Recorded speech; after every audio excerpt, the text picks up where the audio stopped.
آپ پاک پتن شریف گئے ہوں گے حاضر حضرت بابا صاحب کے، وہاں ایک دروازہ کھلتا ہے جی جی،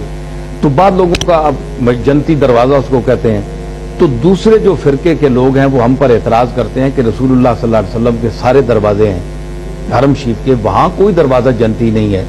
تو یہ تم نے ایک اپنے بزرگ کا جنتی دروازہ بنا لیا، کیا یہاں سے جو گزر جائے بس جنتی ہے، جو مرضی کرے؟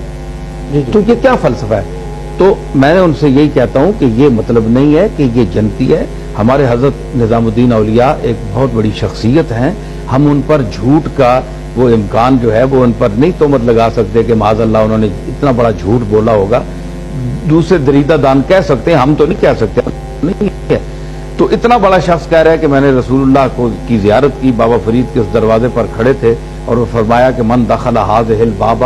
امنا، جو اس دروازے سے داخل ہوا وہ امن میں آ گیا۔ تو امن کا یہ مطلب نہیں ہے، تو امن کے لفظ کی تعبیر انہوں نے کر لی کہ یہ جنت ہے۔ تو اب یہ تو نہیں ہے کہ جو اس دروازے سے جو کچھ کر کے آیا چلو تائب ہو گیا، اللہ کی بارگاہ میں بابا صاحب سے معافی نہیں مانگنی، معافی اللہ سے مانگنی ہے، کیونکہ اعمال کا معاف کرنے والا بابا صاحب یا کوئی اور بزرگ نہیں ہے، اللہ ہے۔ اللہ سے معافی مانگ کے بابا صاحب کے دروازے پر سے گزرے اور یہ کہے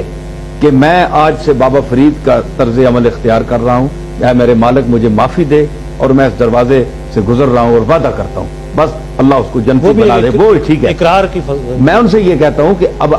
جو کہنے جی جنتی ہے، جو کچھ باہر نکل کر پھر جو بھی عمل کرے وہ جنتی ہے بہرحال، تو میں ان سے کہتا ہوں کہ قرآن مجید، یہ تو آپ نے دروازہ حضرت نظام الدین اولیاء کے حوالے سے اس کو آپ کہتے ہیں نا، تو جو قرآن مجید میں ہے من دخلہ کان آمنا، قرآن نے بیت اللہ شریف کے لیے کہا کہ جو اس گھر میں داخل ہوا وہ امن میں آ گیا، وہی لفظ امن والا۔ مکہ کے موقع پر حضور اکرم نے یعنی جو حضرت نظام الدین نے کو حضور نے فرمایا نا، یہ کشفی ایک حدیث ہے،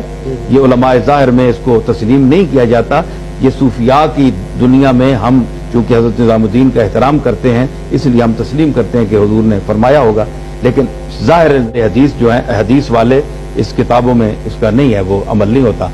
تو یہاں بھی لفظ آیا کہ وہ امنا، کہ من دخل هذه الباب امنا، جو فرید کے اس دروازے سے داخل ہو گیا وہ امن میں آ گیا۔ تو قرآن مجید بھی کہتا ہے من دخلہ کان آمنا، جو بیت اللہ میں داخل ہو گیا وہ امن میں آ گیا۔ تو اگر بیت اللہ میں داخل ہو کر کوئی شخص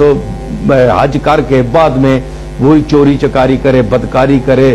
فسق و فجور کرے، دنیا کا ہر برائی کرے، تو کیا وہ جنتی ہوگا؟